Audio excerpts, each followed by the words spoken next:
कैरीचं लोणचं करताय, मग ही जी पद्धत आहे, या पद्धतीने लोणचं नक्की करून बघा. चवीला एकदम भारी लागेल आणि कमी मसाल्यात आणि कमी मेहनतीत खूप छान असं वर्षभर टिकणारं हे लोणचं बनतं. तुम्हीसुद्धा नक्की ट्राय करून बघा.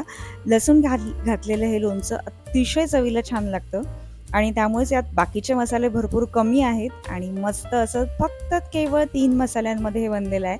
तर बघा, मी काय-काय केलं आहे ते सुद्धा तुम्हाला सांगते. सुरुवातीला मी 2 किलो आंबे घेतले आहेत, स्वच्छ धुवून घेतले आहेत, त्याला कोरडे करून घेतले आहेत. कोरडे केल्यानंतर आपण त्याच्या फोडी केल्या आहेत. फोडी केल्यावर त्यातला जो गर असतो आतला, गुठळी असते ती सुद्धा काढून घेतली आहे. पापुद्रा असतो तो सुद्धा काढून घेतलेला आहे आणि स्वच्छ केलेल्या फोडी आपण घेतलेल्या आहेत, कारण आपलं लोणचं वर्षभर टिकवायचं आहे आपल्याला.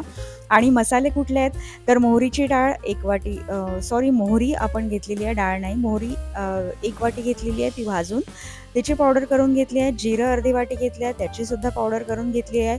धणी आपण घेतले आहेत 2 टेबलस्पून आणि त्याचीसुद्धा पावडर केली आहे. 1 वाटी जी मसाल्यातली वाटी असते ती भरून आपण छान तिखट आणि रंग देणारं असं लाल तिखट टाकलेलं आहे. हळद 3 टेबलस्पून टाकली आहे आणि मसाल्यातल्याच वाटीने आपण 1 वाटी मीठ घातलेलं आहे. छान सगळं व्यवस्थित मिक्स करून घेतलेलं आहे आणि सगळ्यात मेन इन्ग्रेडियंट म्हणजे यात आपण घातली आहे भली मोठी वाटी जी आहे ती आलं लसूणची पेस्ट, कारण 2 किलोची कैरी आपली आहे आणि 2 वाट्या तेल गरम करून थंड करून घेतलेलं आहे आणि ते सुद्धा आता आपण यात घालतोय.